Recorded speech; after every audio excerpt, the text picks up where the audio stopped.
Hey kid, you looking for answers? Wrong stop. But if you're into messy stories about addiction, mental health, and the side of life that no one else wants to discuss, come, stay a while. This is Malfunction Junction. I'm Andrew. That's Jay. We're just two guys trying to figure some shit out before the next bus rolls in. Sit tight. Might get weird. Hello, everybody, and welcome back to Malfunction Junction. Thank you for joining us. This is Andrew. This is Jay. How we doing today? Jay, how you doing today? Pretty solid, exhausted. It's been a couple weeks of working every day, but you know what? We're making progress, and we're finally about to kick off some new shit, so I'm excited. Hell yeah. How you doing, buddy? Today, all right. It's been an interesting week. Before we get into that, which we always will, shout out last episode. It was good. It was a good one. You gotta go. If you haven't listened to it, go back and listen to it again, or for the first time. Talked about some pretty interesting metaphysical, spiritual shit. Yeah, we got another one like that for you guys today. Yeah, that was enjoyable. An interesting one. But yeah, anyone that listened to that, shout out. We love you. Anyone that listens to this show every time, shout out. We love you. Hold on, we'll give you one of these. Yeah. Thank you for listening. Big round of applause. Appreciate you. On the other side of that, we have today. I saw a couple people, and I was reported a couple people. I didn't report them, but like as in like someone reported to me that they saw some people wearing masks again. Mm. I went onto the internet and was like, is there some new thing that they're trying to promote? Like a sickness thing? Monkeypox 2.0? Monkeypox COVID-28. And I couldn't find anything. I don't understand why these people are wearing masks still. These people are afraid of something that happened 5 years ago. Is the 19 because it started in 2019? Fuck, I don't know, dude. I always thought that, and now I think about that. Is that just the name of the disease? I think that was the strain of the particular disease. Oh, okay. Yeah. That's what I think it was. No idea, though. Yeah, that's fair. But yeah, so stop wearing masks. They don't. I mean, look, if you're sick, that's a whole thing. But like, you shouldn't be out. You shouldn't be out if you're sick. Just because you're sick and you put a mask on doesn't give you an excuse to go about your day. Mm-hmm. I don't think that's ridiculous. Yeah, no. If you're gonna be sick and go do shit, just do it. Yeah. Hold your nuts. Get other people sick. You know. If you're gonna, because you are gonna anyway, regardless of the mask or not.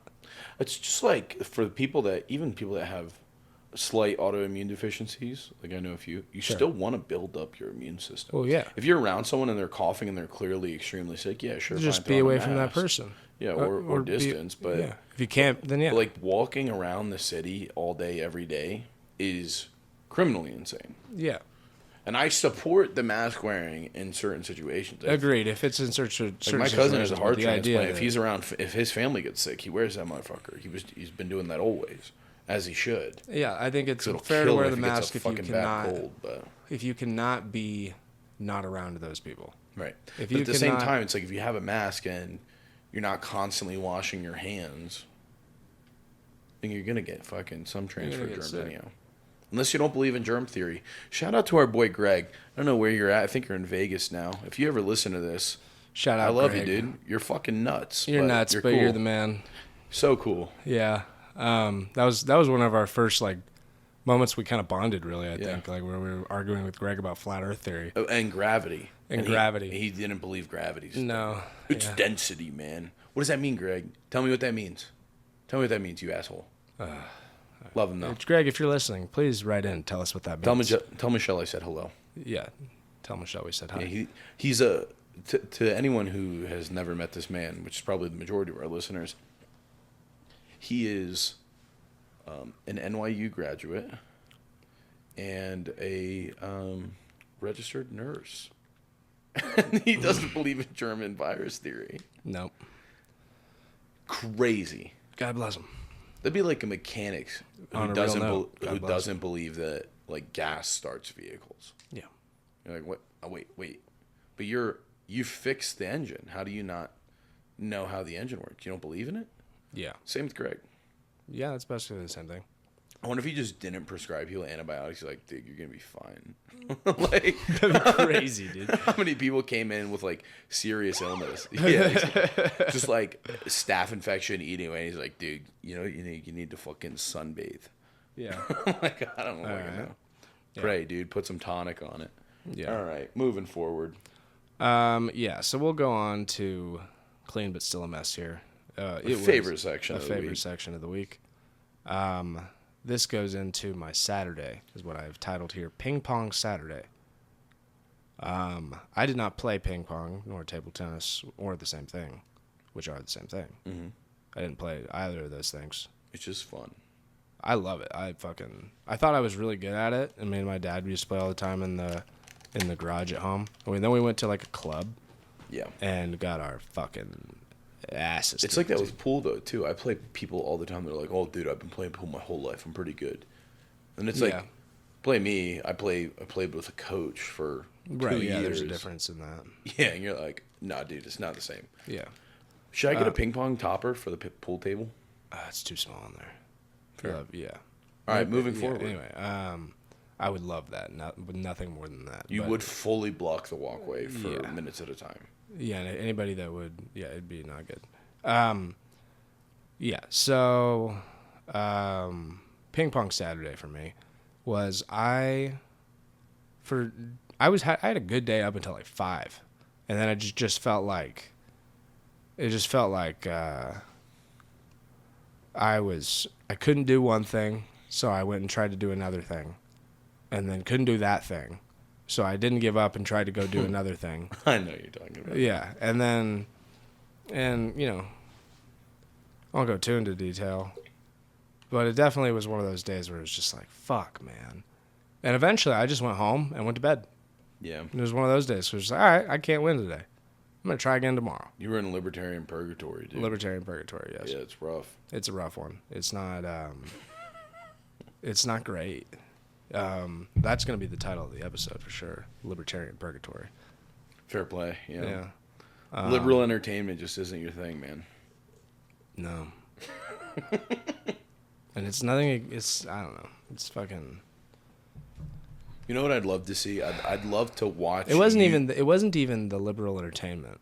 Continue what you're saying. I'd love to watch you watch a slam poetry at like. I've been to a slam at like poetry. a progressive college though. I went to a slam poetry over at Mercury Cafe, one of the last ones they had. How was that? Well, dude, holy shit. Just watching. I think you we as, maybe like, even talked about it on the podcast. I don't think so. I'd love to see you watch like a short-haired, non-binary person. All respect to the community, but I'd love to watch you watch them just go like, and the white devil came, and he left, and when he returned, he brought the death.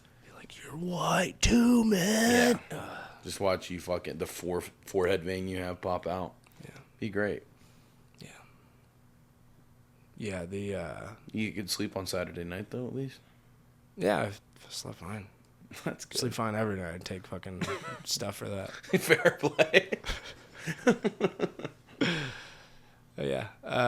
Anyway. Yeah. So it wasn't even purely the liberal entertainment. It was the following. If it had just been that, I would have gone, and then I went over to the other place, and it was not what it was over there. If it wasn't inside, like blaring loud rap music, that wasn't good. Look, I'm all for hip hop music and rap music. I love that shit. If it's good, there's a fine line though, and this was purely, dude. Most of the lyrics of the song were "I shit you not, dude." Like. And then I stuck my dick in her ass after I put it in her mouth. It's just like, bro. Number one, like, good for you. You noticed that didn't rhyme. Yeah. Yeah. And so it's like, this is not like good at all. And I just, so yeah, it's just blaring bad rap music that look, I don't know, man. I couldn't. And then people inside, there were these two girls that were working there. One of them was working there. One of them was a friend. And they're just inside talking about, like, how good the rap music was. And I'm just like, am I in, like, a backwards world or something? And then I go outside. And it's worse. Yeah. And it's worse somehow. And that was when I just turned around, went back inside, cashed out, went home. Mm-hmm. Well, actually, I think I went to Good Times Burger right across the street. Never been there. It's pretty good, man. If you ever go there, get the Good Oregon time. Blackberry Milkshake. God damn, I might go get one of those if we finish before midnight. Heard that. Yeah. We better. We'll see. I would hope. Anyway. Yeah. So that was my Saturday, and that's my clean still mess. I'm still clean, but god damn it, that was a mess. Sounds like it. Yeah. How about you? Well, I just put down furniture fiasco because I've lived in this new apartment now for going on 2 weeks. Right. I have nothing in there but a mattress and clothes. Not a single. That's not great. Not a single piece. I suppose it's a good thing you're not looking for a girlfriend right now. Exactly. Yeah. It could not look more like a bachelor bed. It is my mattress on the floor. On the floor. And by the way, if you think there was supposed to be a bumps there wasn't. No. There was not. No, that is 100% the truth. Yeah. And, yeah, no, But if you are a girl looking for Jay, here he is. Yeah, here we are. If your life is a shit show. But you're good looking. Yeah. If you're really fucked up mentally or have a really bad past, hit me up, dog. Because it's about the only person I can be on the same wavelength with right now.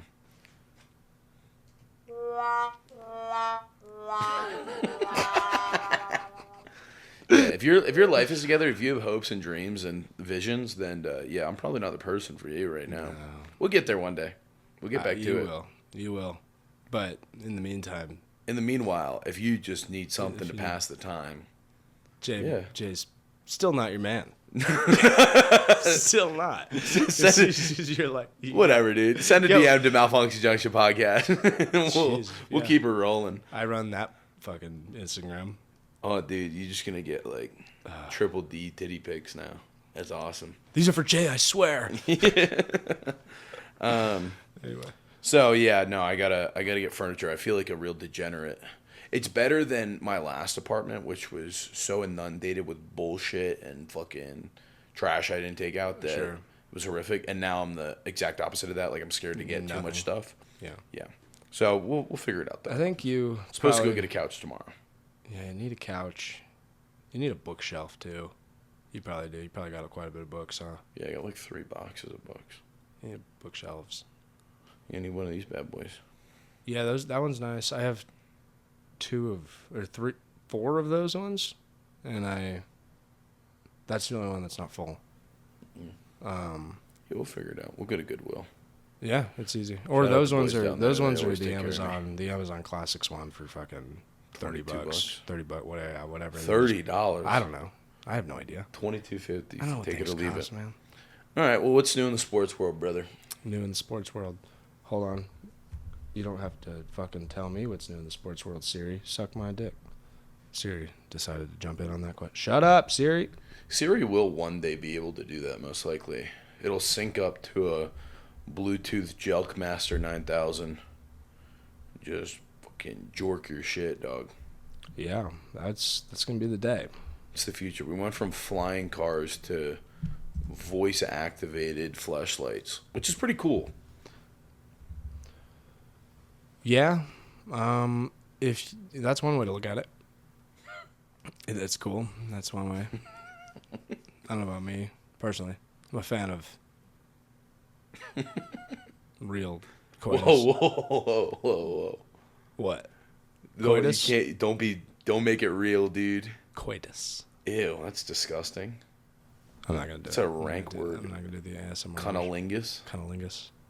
All right. Cunnilingus, right?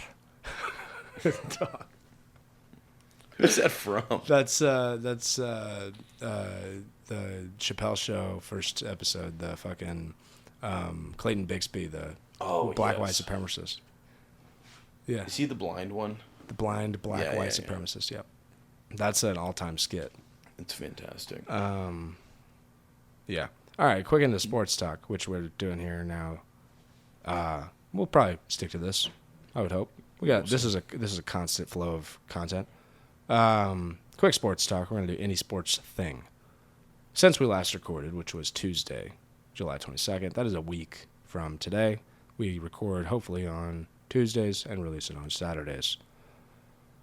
Since that day, the Giants are 2-4. And we didn't win today, so we're 2-5. If we lose again tonight, the Burst Pirates, we fall to 500, which we did lose. So we fall to 500 today. We were 12 games or something like that above 500 earlier. It's all good. It's the mandolin. Not good. And in the same time period, the Rockies are 4-3. That sucks, dude. Dog. Well, it's better than the fucking Giants. I want the fucking Rockies to blow. I want the Rockies to blow it, too. If they lose 162 games, that'd genuinely be the happiest baseball fan you could find. Yeah. It'd be so sick. I'd go to a game.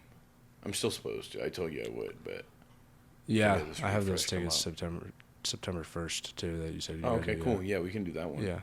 Yeah. But yeah, so the Rockies lost today at Cleveland. And the Giants lost at home to the Pirates.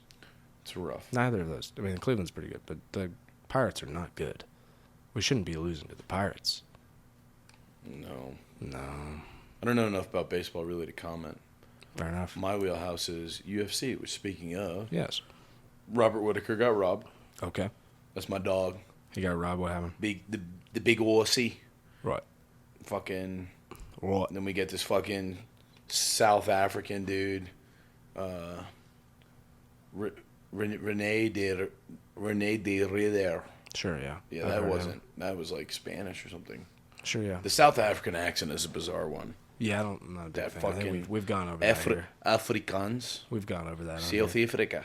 Yeah, we have done that. We've been directly racist to the South Africans, but you can't but be racist only to the white South Africans. Yeah, black ones are fine. Y'all are cool. Y'all are cool. You can't be racist. But those people are literally what they accuse us of being. Which, by the way, I got into a fight today about Christopher Columbus not being white. Not fight, but you know what I mean. I got into an argument recently with someone who said that they weren't white, they're Italian, and I was like, you need to shut the fuck up. You need to shut the fuck up. We're not doing this today. I'm not. It's a fun one, though. I'm not doing this. It's a fun one, though. Greeks kind of have an argument. Spanish. Just Spanish are white. Mixed with the Moors. They're fully white. Olive.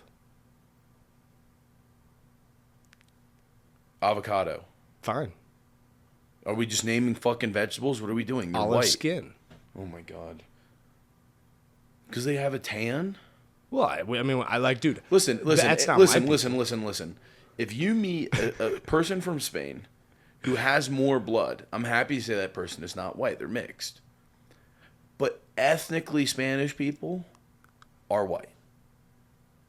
If you're mixed in with Muslim or Arab blood, then yes, you'd be a mixed person. We're probably going to cut this part, too. Nah, dude, fuck that. We're leaving it in. I'll write it down. No, fuck that. Leave race theory in here, dude. Race theory. And what if the Spanish want to argue with me about being white? You tell them to find me, and I'll fucking knock the lisp out of them. ¿Y cómo estás? Yo soy no white. Shut up. Go away. I don't think they are. Whatever, dog. And tell them to come find me where I'm at. Olive skin. Olive skin. No, I'm not. The Moors took over for like 400 years. They took over South Spain. They took over like quite a bit. There's some intermixing. And again, if they're mixed, then they're mixed. You go, oh, well, some of my family is more. But ethnically Spanish people are white. Blanco. What year was Christopher Columbus, or what year did the Moor take over? Ooh, that was post-Crusade, so was that 1200s? So, hypothetically speaking, well, that could have been during the Moor rule. Maybe earlier. I don't know. I don't know when that. I don't know that history far back that far. Well, I hear vape again. Oh, okay. Well, okay. So they controlled from 711, baby, to almost 1500. 1490. That makes sense. 1492. Did you see what I did there? No. Wrong brown. Is it though? What do you want? That's Do some lunch of them. therapy? That's some of them. Then there are the Sikhs, and then there are also the Muslims. The Sikhs own Quality Inns. The Sikhs, there's a Sikh-owned gas station down the street. It's a Shell. Mm-hmm. Those guys are dope. There's some Nepalis, too. Those guys are fucking dope. I love those guys. The Nepalis are They're tight. big. One of them showed me one time their cool knife thing that they got.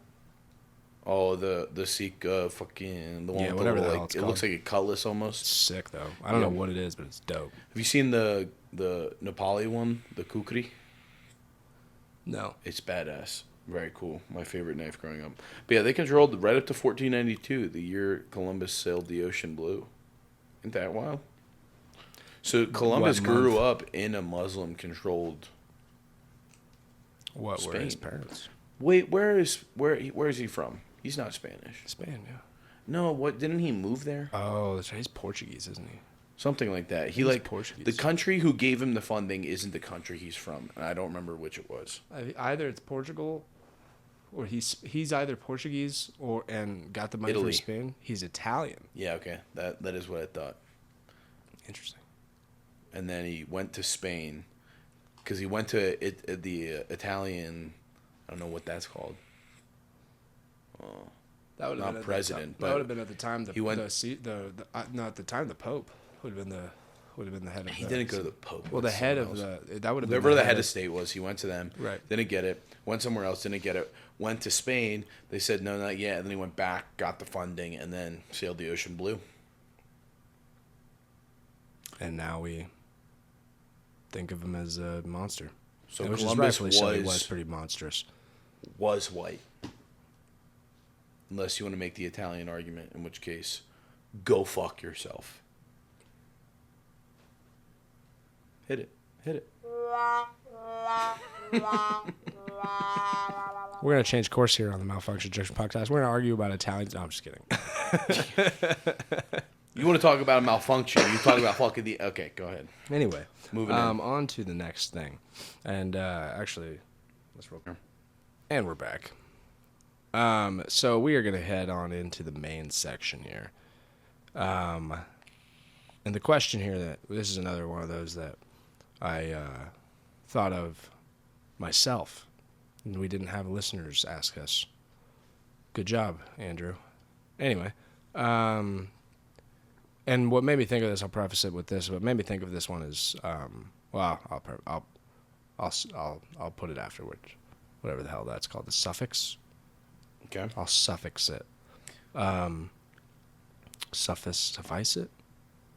Whatever. No. The suffix is like your last name or like the But senior, I was junior. thinking prefix would be preface. Preface. And it's not edifice. I don't know. Whatever. Anyway, Maybe you're right. have you ever met someone for the first time but felt like you already knew them? Not in a they remind me of my cousin kind of way, but like a deep, eerie sense of recognition. Like you've met some version of them before, even though they're a total stranger. What do you think that is? A past life, same soul, different body, or maybe you were just seeing a piece of yourself? What made me think about that was a couple of things. One being the people at the kava bar that I've met over the past 2 years, really. It's almost like every single one of them that I become friends with. Almost every single one of them. There's a few that stand out as otherwise, but have reminded me of people that I met almost exclusively in rehab. And I've said that before, I think, on here, is that the people, it's like graduating from rehab. You go to the kava bar. Step 14, baby. Yeah, man. Yeah. And so it's interesting that, you know, there can be a similar, I don't know if it's a frequency or whatever it is, but that people give off when they're those people. And I wanted to kind of explore what that might be in terms of, we have a couple different sections here for it. We've got spiritual and metaphysical, also psychological and neurological, and then we have some philosophical and existential questions to go over as well. So we'll start off here with the spiritual and metaphysical. In some beliefs, past lives and reincarnation in the belief systems of Hinduism, Buddhism, and spiritualism. Probably more as well, but who knows? Not I. Souls reincarnate. The idea that you've met them before, not just in this life, your soulmate or soul group, souls that travel together through multiple lives in different relationships. Oh wait, hold on. That was the second one. Soulmate or soul group, souls that travel together through multiple lives in different relationships. That one is interesting as well. In just to talk about these for a sec, how they relate to what I think is going on, which is I think I'm in all reality I'm leaning more towards the psychological and neurological explanations of these things, but to explore the metaphysical, I do, but there is a part of me that believes in reincarnation. I don't know if I shared this on here, but I have this dog that I've had since she was a puppy. She's sitting on the bed over there. Her name is Amy, and I named her after a friend of mine who had passed a few years back. And when I was naming her, she didn't have a name at the time, and it was the second day I had her. When I was naming her, I was meditating very deeply on it, and my thought came to, what am I going to name this dog? And then very vividly, my friend who had passed, whose name was Amy, popped into my head and said, what about me? And I said, okay. I looked up and I said, Amy. And the dog raised her head. So that was kind of, at first it was kind of like that. That was just like, well, she just came to me to maybe have a memory of her. But then a couple years later, took a picture of Amy, my dog, and put it on ChatGPT on one of those like, what does my dog look like as a human thing? Dog, I shit you not, it looked like my friend Amy. Really? Not even kidding. And so, like, and that's a weird thing to say, is that, like, my friend may have become my dog.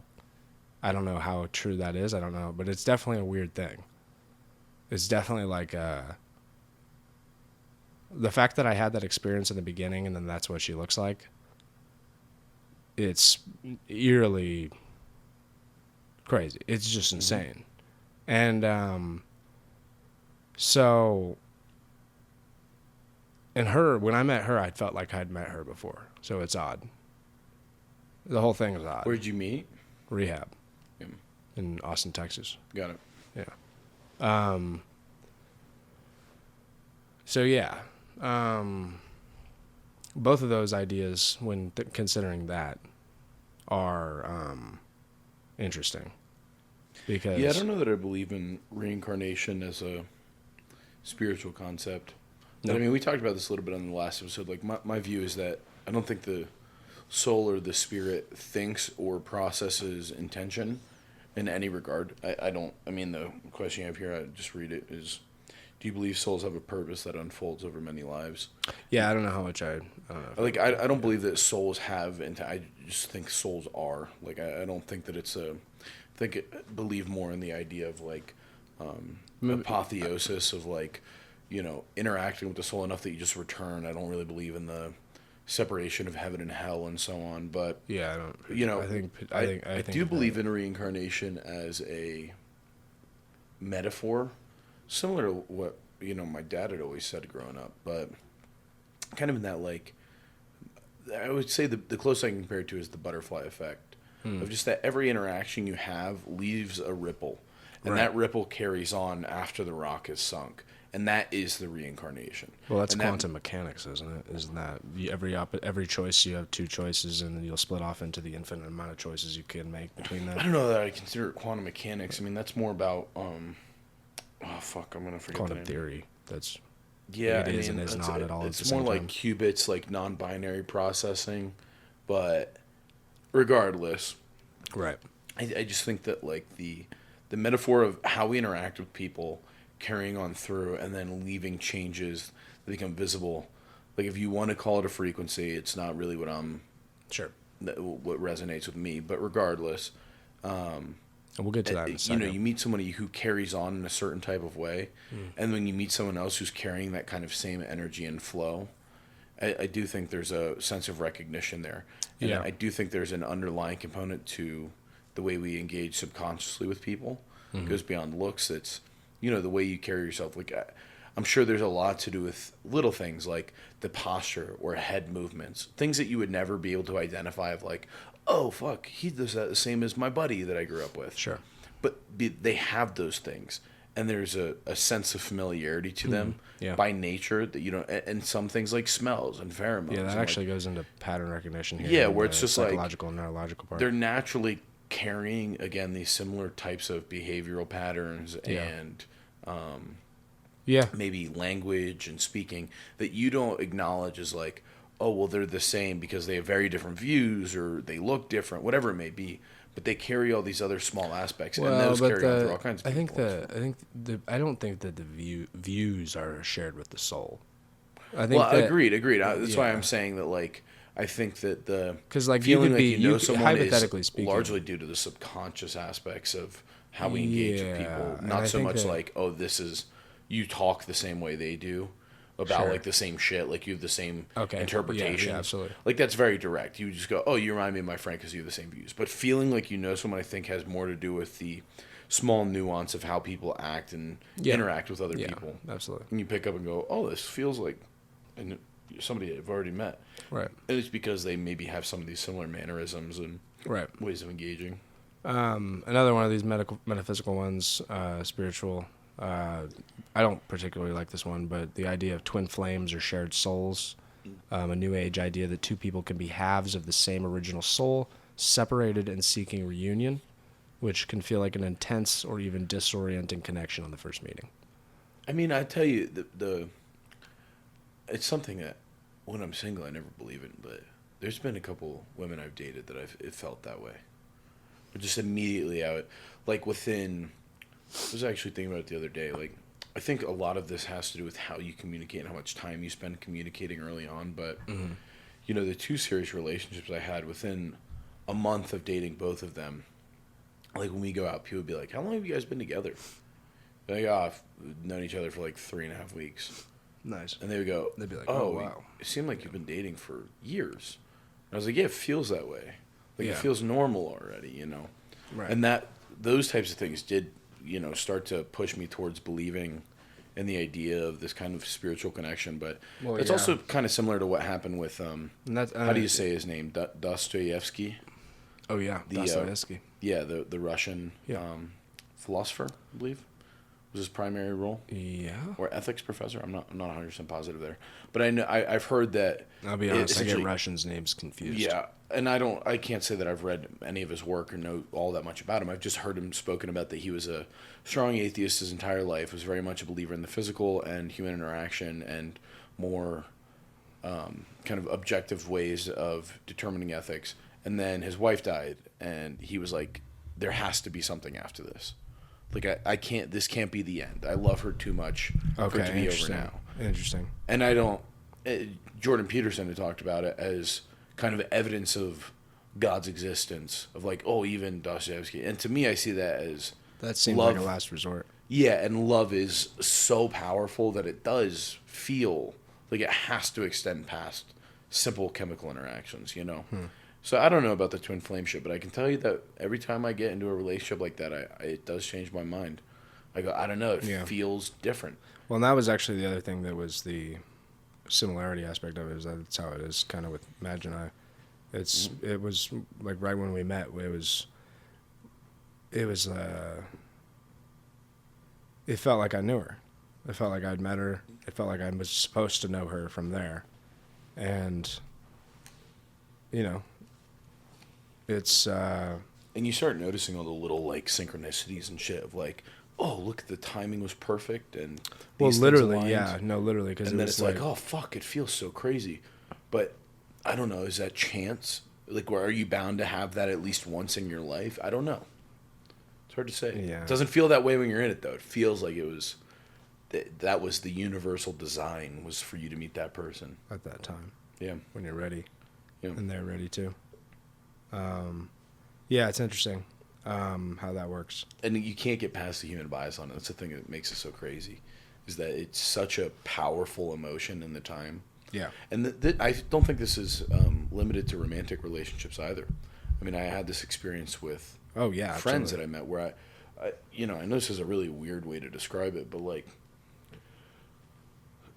yeah, I'm just going to say because I don't have a better comparison for language, but like, I would say that I have friends that I like almost fell in love with in the sense of like, absolutely. where I'm like, bro, this dude is fucking so cool. Like every time I saw him, like when we met, it's like every time we talked, we had a fucking 6-hour conversation about some random shit. And it's like, oh, dude, I got some shit I got to tell him, you know? Yeah. And there is that nature of where you feel just understood that, again, it just feels like it can't be something that is just related to chance and like the physiological responses of it. Well, yeah, and I think that you can't change that bias because the emotions are too strong. Yeah, and I think there is something to that too, because it's, you meet the people that you kind of need in your life at the time you need them in your life. But that's the thing is, I've heard that a lot, and I had an ex all the time. She was like, everything as it should be, everything in the right timing. And I just can't. Maybe I'm a little too pessimistic. I don't know about that one. But even that, and like you meet the right people at the right time. It's like, what about the fucking kids in Gaza? Well, I started thinking about that shit. What about the people evil. dying? I think there's evil in the world that corrupts. Yeah, and that's I think when everything's when everything's harmonious, it's a whole different frequency than everything's in chaos. I know, but then that's difficult because if it's harmonious, is that because there is goodness all around? Is that why you find goodness? Is that a good and evil thing, or is it just that we create something more? I suppose it's a perspective thing, right? Or is it just because we've created a more beneficial and sustainable lifestyle? I mean, and now we find right things. I mean, because like anybody that's in that horrible situation over there could choose to just look at it with pure evil, but there are still people over there that are from that area that are choosing to dig people out of rubble, that are choosing to they're choosing to be pure good within the evil. Like just human nature of, that is all the human. That is not human nature. So yeah, but I believe it to be. That is not all humans. That is a rare thing in humans to be willing to help. I think it does very much align with the universal like gene coding for the preservation of your species. That like a lot of emotions do tie into the overall desire to procreate and to. I agree. I agree in some level, but Animals I don't think that all man. have it. I don't think that all have it, and this I'll tell you. No, I don't think so either. I'll tell you why. Because I when I was 21, probably 21, 22, probably 21, I saw a motorcycle accident, and I without thinking about it, stopped my car, got off, and pulled the bike off the dude, and I told my uncle that, who was a motorcycle rider, and he was like, "You did what?" And I told him I thought it's common courtesy. I thought that's what common courtesy was, to do what you want. If I was in that situation, I would have wanted him to come out, and I thought that was what common courtesy was. And he said, "No, Andrew, that's unnatural courtesy. That's beyond what you could have done, what you needed to do, but you did it anyway."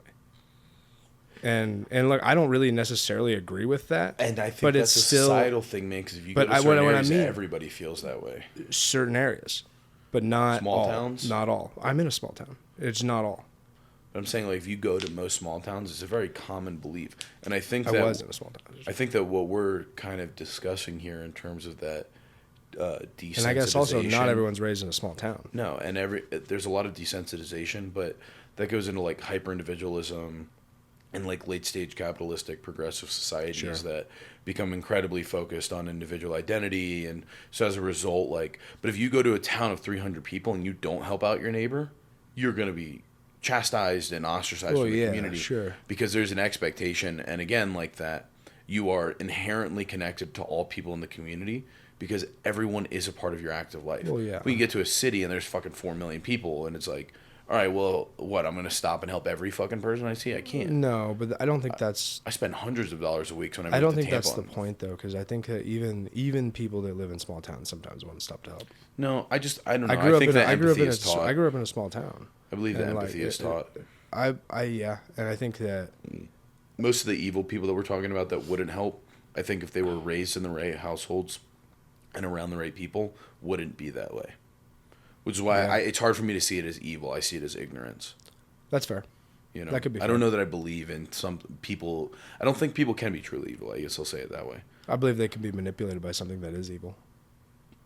Yeah, I believe in evil, for sure. I don't know. I do, as someone who has committed evil. I felt that. This is not resolving me of my shit we talked about on the first episode. If anyone would like to go back and listen to it, feel free. It's a brutal one, in all shapes and form.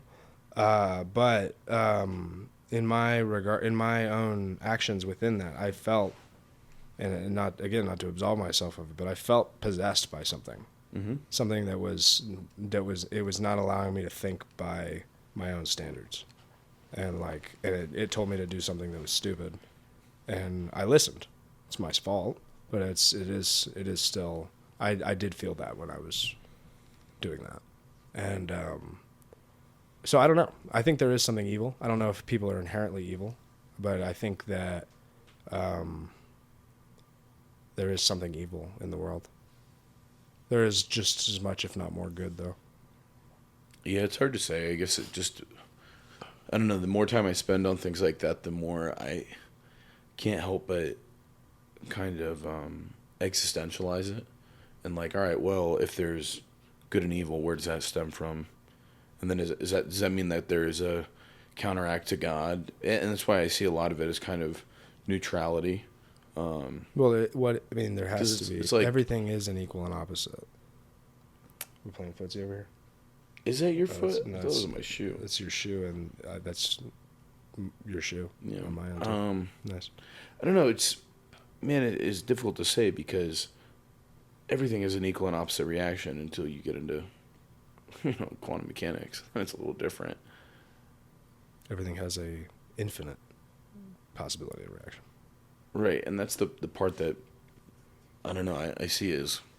But I think that to me is all physicality, and so it's like to be spiritual is to remove yourself from physicality, and the idea of God being good or bad is just very humanistic. I don't believe God to be good or bad. But I think that if God is the creator, then God is. That's what I'm saying, and then if God is the creator, then what is good and bad?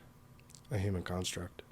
Exactly. So then what is evil? Where does that come from if it's not just humans? Human manipulation. Interesting.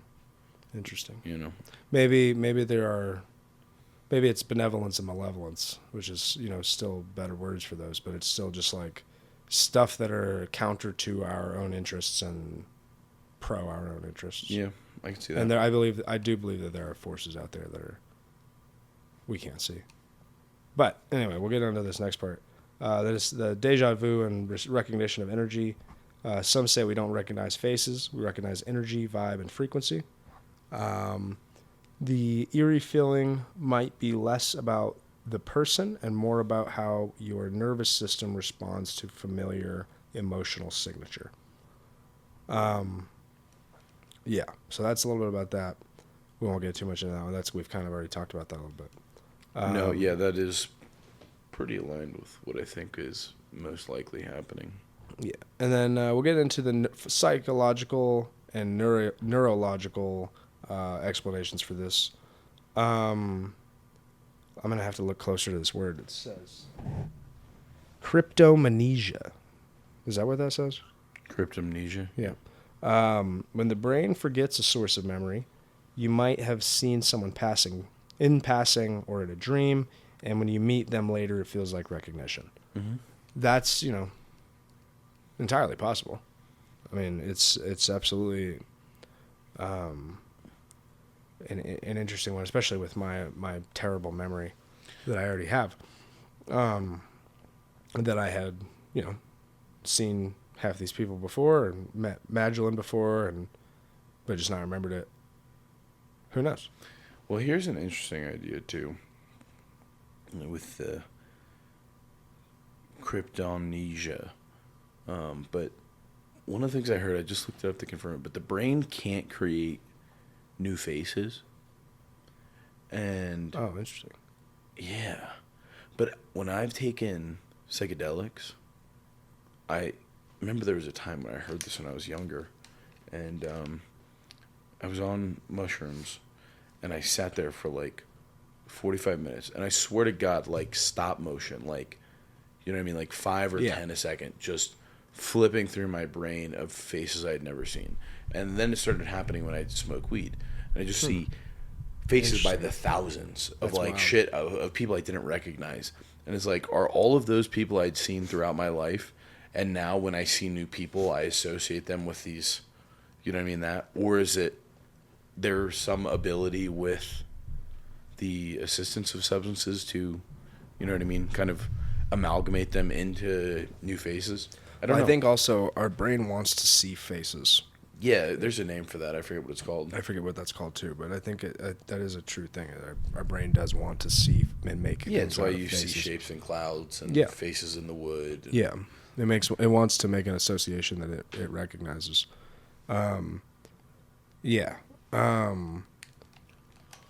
That's interesting. But also going on to the next part, projection. You could be projecting an aspect of yourself onto them.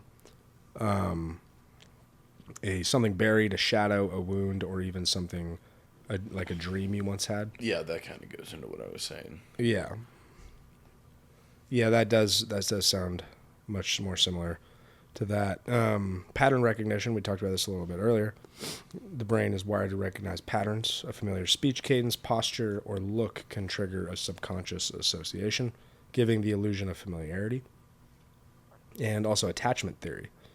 Sometimes the recognition is emotional, not visual. The way someone talks to you might mimic how a caregiver or ex treated you.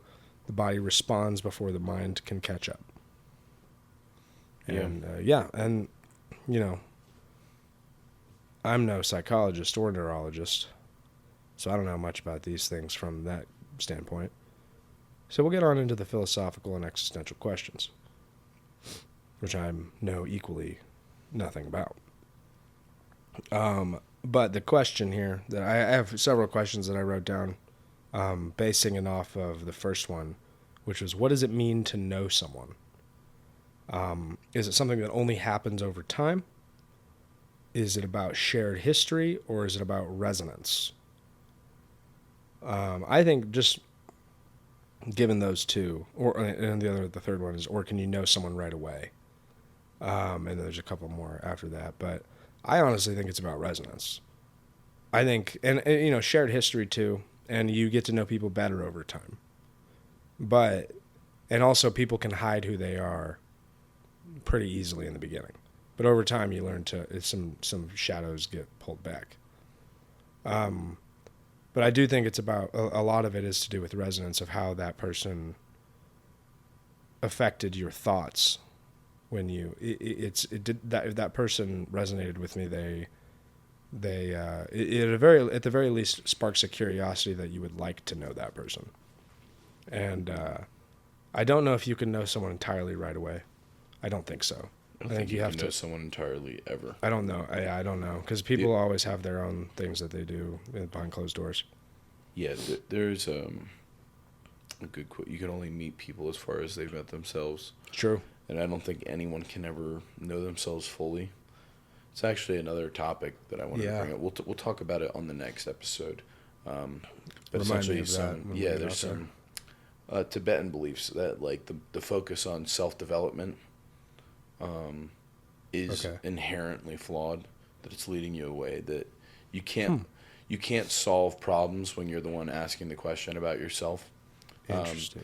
The idea is to absolve yourself. We'll do that one next week. Yeah, maybe. Personal identity. But point is that there will always be limitations on your own self-knowledge, and that means that nobody can ever truly know you. Right. Like if I could tell you everything, if I get good at pattern recognition, then I've lost intention. It is. Sure. I hate to bring this up because I have such limited knowledge on it. I don't mean to be cliche here. But it is very similar, like superposition and quantum physics. Like the more you know about a particle's speed, the less you know about its position, and vice versa. Right. But, like, the more you know about your own patterns, the less you've learned your true wants and desires, and the more you focus on that, then the less you focus on patterns. Yeah, and so that does make sense, yeah. And so as a result, like, people around you can learn some of your blind spots of the thing you're not directly paying your attention to. Mm. But there's always going to be limits on how well you know someone. Like, if you knew someone fully, then you'd be able to predict everything they ever did, and nobody can do that because humans are too complex. Yeah. And I think knowing someone truly is like the closest you can get is knowing their wants and helping them achieve that. Yeah, I think that's knowing probably... the things that serve them well, Yeah. and looking out for their best interest. I think that's probably true. Yeah, and it's like whether or not I know every habit or every interest or their favorite color. Right. If I know what things serve them well and the things that serve their highest purpose. Right, yeah. That is the if knowing someone is the most knowing your intimate I favorite know color, someone. I don't know anybody. Right. Can you remember someone you've never met? No. Yeah, I don't think so either. That goes into like the kind of reincarnative things. Yeah. I don't know about... I mean, who knows, man? Like, can you remember someone you've never met? Maybe. I felt like I've had a couple people where it's like, dude, I remember you, but we've never met. But it felt like maybe it's just this, like one of these the neurological things where it's just a pattern recognition thing. Well, I But guess who it knows? depends But too like, on how much you believe in the idea of like premonition. Yeah, true. Like, do you believe that like all these people that have stories of the plane they're getting on is going to crash and then they don't get on the plane, or they say, oh, this happened. I mean, I know a few people who've had very specific encounters with this. It's like if you take those at face value, then it's possible you could have the same with people. Yeah. And that deja vu is legitimate. Yeah, that's entirely possible. Can a moment of recognition be just as real as years of relationship? No. I disagree. No. I'll tell you why. I have. You just said like at that time that exposes the intricacies in somebody's personality. It didn't. I didn't say it's more. I said it's just as, which is. I guess explain that. What does that mean? So I've had people that I met in rehab, in specifics, that I got more out. They got more out of me in those 3 weeks to a month that I was there with them than friends that I'd known for forever. Okay. I see. I wouldn't consider that a moment of recognition, though. Okay. A attempt. I thought you meant like meeting someone for the first time. I guess what I was kind of going at with this question was like, can more? I mean, let's morph it into this. Can more effort in a short period of time? Yes. Yeah, absolutely. Yes. Yeah. But I think to me, in a lot of ways, that it kind of defeats the purpose of it. And this is like one of the things that I had, when I was talking about those other relationships, is I spent the first 3 weeks, I'm really big on like courtship, like not jumping into dating, like spending a lot of time hanging out. And so, I mean, we would hang out for 4 to 6 hours a day, 3-4 days a week for a few weeks. And so I was like, I really like this person. But we talked for like 6-7 hours. And you know me, I like to dig at people's shit. And so it's like the average couple, I was looking this up not recently, but the average couple spends like 1 to 2 dates a week for about 90 minutes each for the first month of dating. Oh, that's brutal. Yeah, and so it's like, all right, well, you've spent, let's call it 2 hours a week for a month. So you got 8 hours. But most people, when they're initially starting, probably aren't going straight to the depth of conversation. They're like trying to dig up all your oldest shit and, you know what I mean, your most intricate personal wants and values. Like, that takes time to get there. But if you jump into that immediately, like rehab is a really good example of this. Yeah. And like the people I met were often through kind of shared traumas and whatnot. Right, yeah. Then it's like, all right, well, we just spent 24 hours in the past week talking about all of the most brutal shit we've ever been through. And it's like that would take months and the standard process of getting to. But you're still spending more time talking about what matters. Right. So it's like just the time that has passed in total may be extended, but the quality of the time matters more than the quantity. Yeah, because like people that have known me for a long time may recognize my patterns and my tendencies and things, but unless they've dug on asking of like what's going on with you, then they rarely know about what's Yeah, I going don't on. think inside most of my head. family knows me very well. Yeah, I would say the same thing. Yeah. My immediate family does, but not my, Mm-hmm. not so much my other extended. Last question here. What do we really respond to in others? Their personality, their presence, or something I wrote older but else? Something else. D, all of the above. Yeah, it's probably true. It's probably true. I think that, we definitely respond to their personality, and their presence is different than their personality because it's how they carry themselves. Someone could be a loud, boisterous person, but they don't carry themselves well, and they are not, Mm-hmm. yeah, it's not the same thing. Yeah. But it also could be, I don't know, it could be the reincarnation stuff. It could be that you've met these people before. It could be that, maybe they're kindred spirits of these other people that you've met. And it's that type of thing. That's all possible. I have no idea. I think everything, I'm fully on board of being open to anything at this point because of how many lies have been told to us, the people of the world. Know what I'm saying? Know what I'm saying? That's a rabbit hole to go down. J-Rock. Yeah. Anyway. Let's get on to our last segment here before we head out of here. Song of the week. Why don't you go ahead and start us? I don't have a song this week. I have an album. Oh, nice. Kevin Abstract dropped the project, the Blush album. Okay. It is fantastic. He does kind of like he blends genres pretty well, but it's predominantly hip hop. Very good artist, and a lot of very nuanced lyrics. But he's fantastic. He's got a really great voice and just a fucking fantastic flow. Nice. That is the thing I love in like any sort of hip hop or R&B more than anything else, is how much it just kind of flows with the actual instrumental aspect. Yeah, I agree. Beautiful. I agree. He's a great artist. That's awesome. All right. Mine is called Badlands. It's by an artist named Adam Amram. He is a very small artist. He's only got like a couple 6,000 something listeners on Spotify. I believe he's based out of New York. According to Spotify, he's small. Yeah, I sent him a couple days ago. The song's killer, dude. And I actually reached out to him on Instagram. Told him that I like doing that to smaller artists. Did he get back to you? Yeah, he did. He said, I don't remember. It's probably greatly appreciated because that's what I told him. But I just said that's a badass song. And but if you're listening, Adam, shout out. That song is dope. Trying to get people to listen to it. I liked it. Yeah, it's a good song. Yeah, it's those are. I like that type of.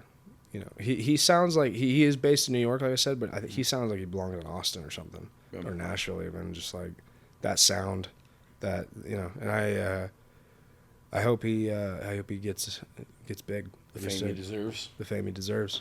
Atta boy. But yeah, that's pretty much all I've got. Do you have anything to add? Follow the fucking pod, man. Follow the pod. Malfunction Junction Podcast on Instagram. Yep. Malfunction Junction Podcast at gmail.com. We are running out. I don't think we have any listener questions left. No, we don't. We're going to need some, so send them in. More. We need more. Yeah, so do those two things. Follow the Instagram. Follow the... or email us. Send us. Also, we're starting a newsletter type thing through the Substack, which is basically, we'll see what that actually ends up looking like.